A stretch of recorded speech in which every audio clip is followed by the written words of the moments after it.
Fiscal year 2015 was truly a year of growth for UHB. We've already talked a little bit about this building. It's a $16 million building.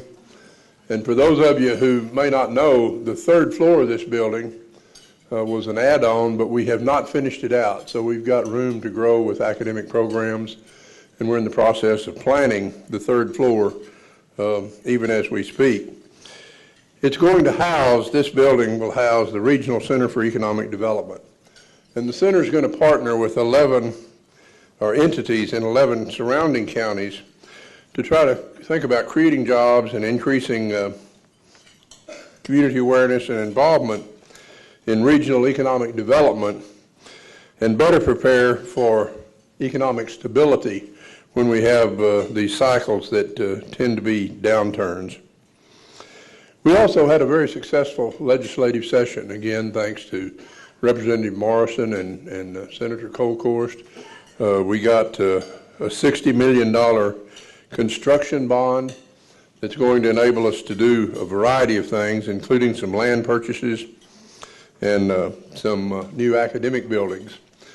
We also got permission to charge a student center fee of our students, and that was a student idea that came. They would like to have a student center, and I'll talk more in a minute, or someone will, about the importance of that center to our future enrollment plans and enrollment management. We're going to be building pretty quickly right across Ben Wilson a 380-bed residence hall. We hope to have that in operation for the fall of 2017. Both of those have to be built with the funds that the students provide, either through rents or fees or whatever. And then we'll use the $60 million bond issue to acquire the land, some of the land that we need, and to build a learning commons, which is kind of a fancy name for a library these days, and a science and technology building. So those are some of the things that are going to be happening. Those will open probably along with the Student Center in 2018, if you will.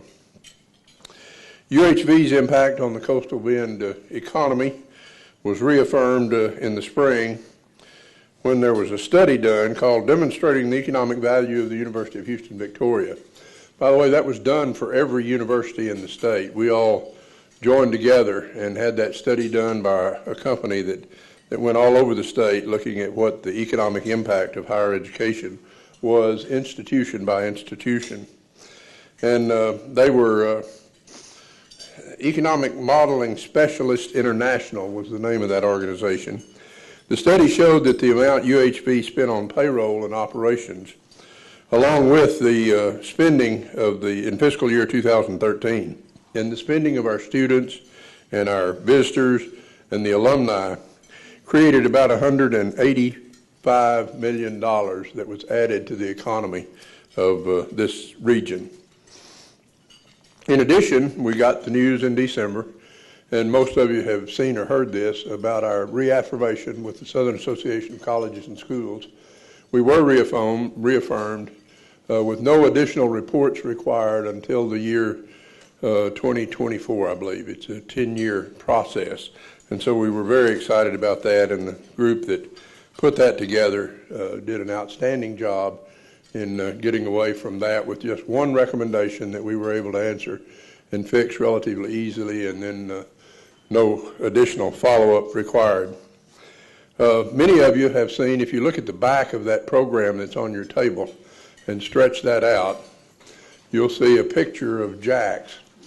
Jax is our very first live mascot for UHB.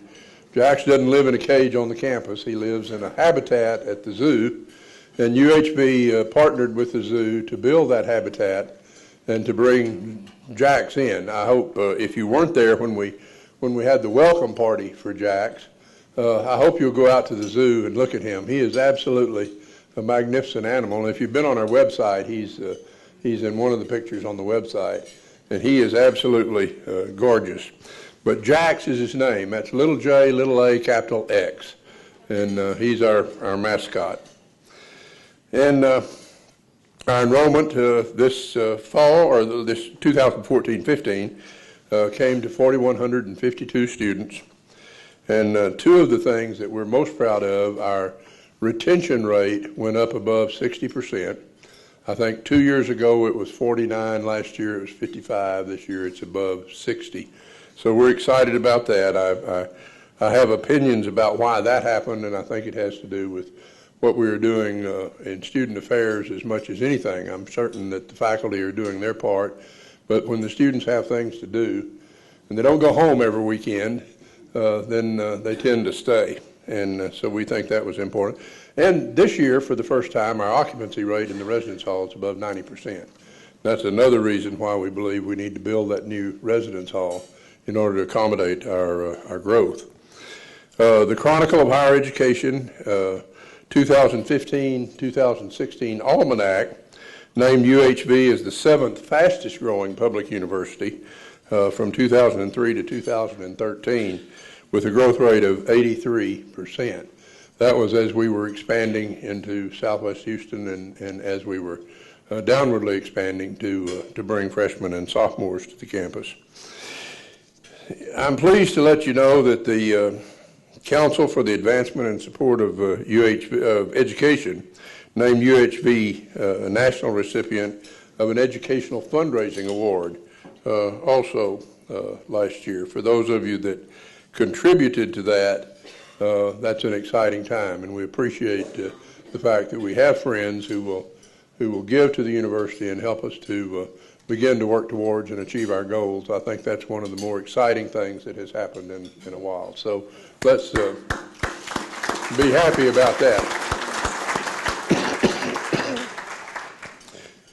Many of the highlights that we just talked about could not have happened without the help and the work of former administrators and faculty and staff and community members during the last 4+ decades. They had a vision.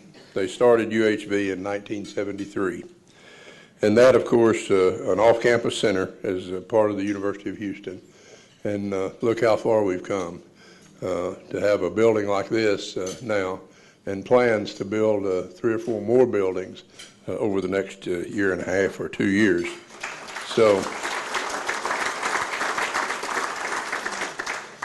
I think as we move forward in the next few years, couple of years anyway, we're going to hear many more successes and see many more advances in the direction that UHV is going. We've selected Making Our Mark as our theme. You'll see it on the screen now for this year's annual report theme. And the theme is a playoff of our catchphrase that we use in our recruiting process, which we tell students to come to UHV and make your mark. And we use that and incorporate that in all of our marketing materials. We started that about a year ago. And tonight we've asked students, faculty, staff, alumni, and community members to talk about all that we did making our mark in 2014 and 2015. So we've also put together some short videos to focus on some of these amazing individuals that you'll hear from in just a few moments. You notice that you don't have a book at your place, okay? We did not print an annual report. You'll find that online. And I hope that you'll look at the little red, and that is a coaster, by the way, at your place. If you'll look at that little coaster, there is a website on that coaster, and that website is where you'll find the electronic version of our report, our annual report. So I hope you'll go and look up that report on the website and look at the many things that are there, many of which we will not mention tonight in the interest of time. You'll be able to view the videos that you're going to see here tonight as we progress, and you'll see everything that the faculty, staff, students, and alumni, the highlights that we've put together for this. A list of our generous donors will be on that website, and much, much more.